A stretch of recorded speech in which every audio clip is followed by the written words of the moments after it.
بسم اللہ الرحمن الرحیم وقالوا ما هي الا حیاتنا الدنیا نموت ونحیا وما يهلكنا الا الدہر وما لهم بذلك من علم انہم الا یظنون۔ پارہ 25 سورۃ الجاثیہ، رکوع 3، آیات نمبر 24، 25، 26۔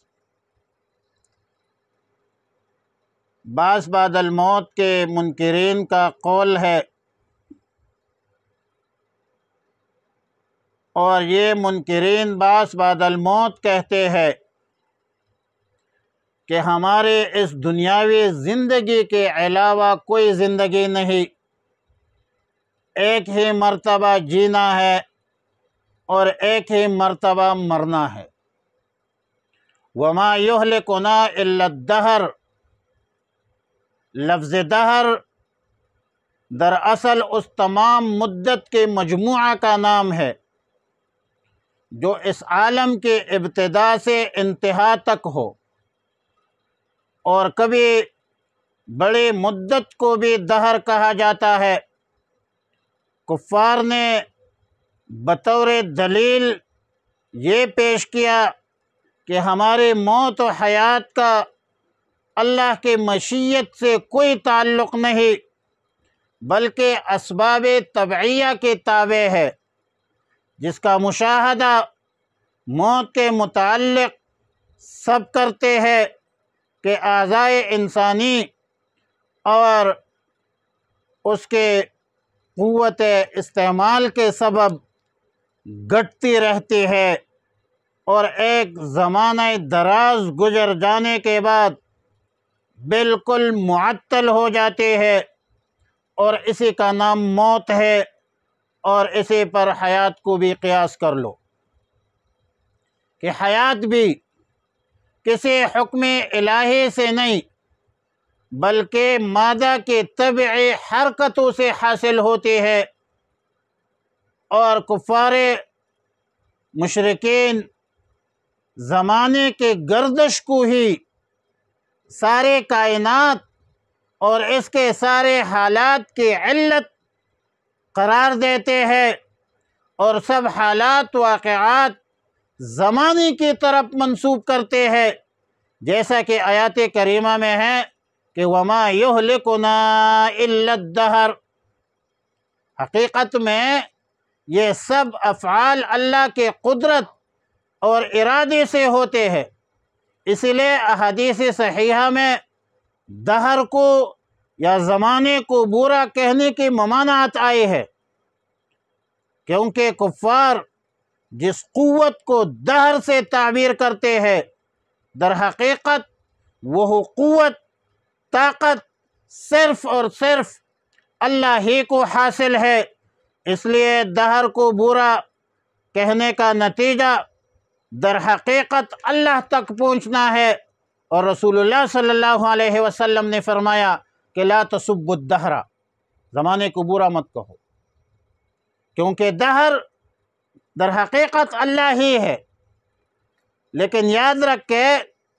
کہ دہر قرآن کریم میں ایک سورت کا نام بھی ہے، سورۃ الدہر۔ هل أتى على الإنسان حين من الدہر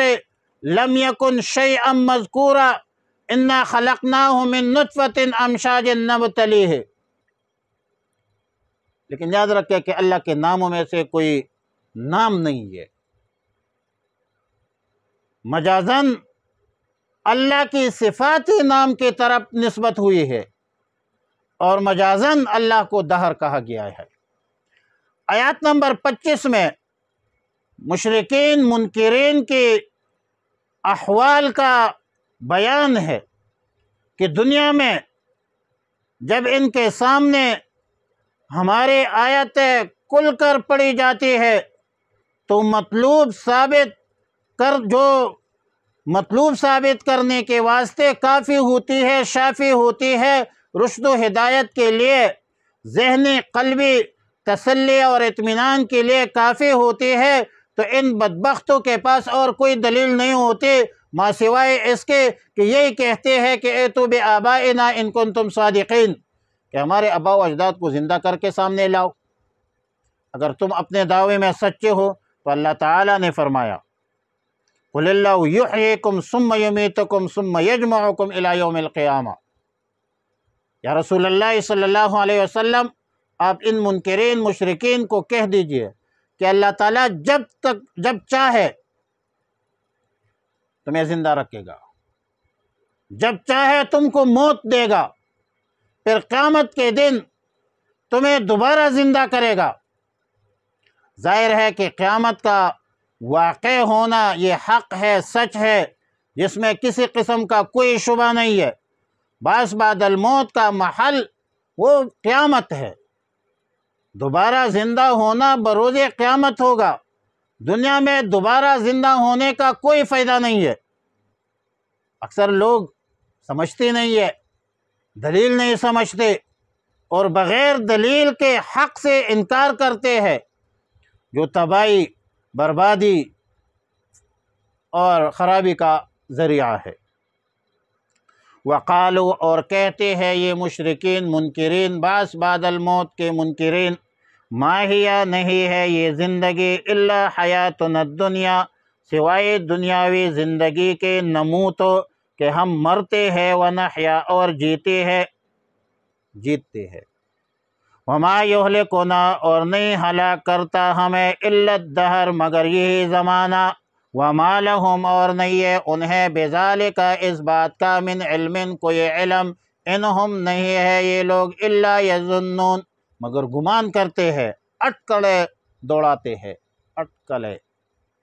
وَإِذَا تُتْلَى عَلَيْهِمْ آیاتنا اور جب پڑھی جاتی ہے ان پر ہماری آیتیں، بینات واضح، ما کان حجتہم نہیں ہوتی ان کی کوئی اور دلیل، الا مگر ان قالوا کہ وہ کہتے ہیں، ائتوا بآبائنا کہ لے آؤ ہمارے آبا و اجداد کو، ان کنتم صادقین اگر تم اپنے دعوے میں سچے ہو۔ قل کہہ دی، قل اللہ یحییکم کہہ دیجئے کہ اللہ تمہیں زندہ کرتا ہے، ثم یحییکم پھر تمہیں مارتا ہے، موت دیتا ہے، ثم یحییکم پھر تمہیں ثم یجمعکم